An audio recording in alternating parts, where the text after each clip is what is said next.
Avoiding common mistakes with whose in English relative clauses.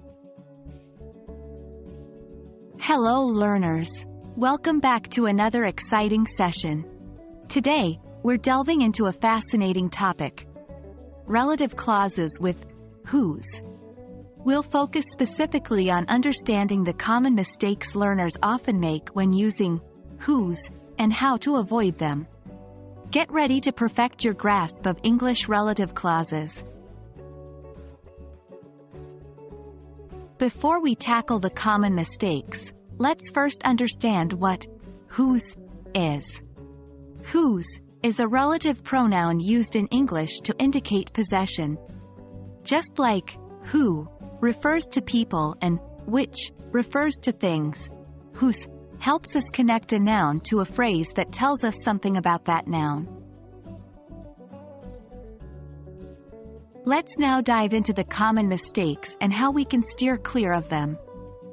Mistake 1. Confusing whose with whose. One of the most common errors is confusing whose with whose.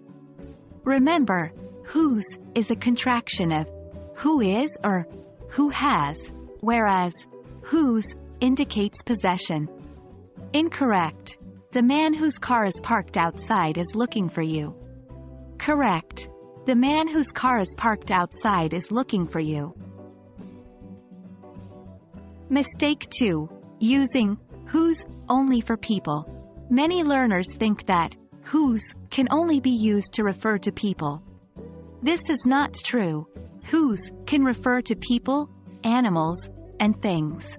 Incorrect. The company, the CEO of which is a friend of mine, is doing well. Correct. The company, whose CEO is a friend of mine, is doing well. Mistake 3. Using whose instead of who. Whose and who serve different purposes. While who is used to refer to the subject of a clause, whose denotes possession. Incorrect. She is the woman who's wrote the book. Correct. She is the woman who wrote the book. Let's recap our lesson and practice with some exercises. Fill in the blanks with who, whose, or whose. 1. The girl, blank, singing is my sister. 2. The man, blank, hat you found is here to collect it. 3. Blank, going to pick up the groceries? Remember, whose is a relative pronoun that indicates possession.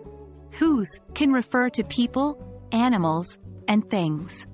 Don't confuse whose with whose or who. And that's a wrap. I hope this session has clarified your understanding of whose in relative clauses and the common mistakes you should avoid. Keep practicing, and you'll master it in no time.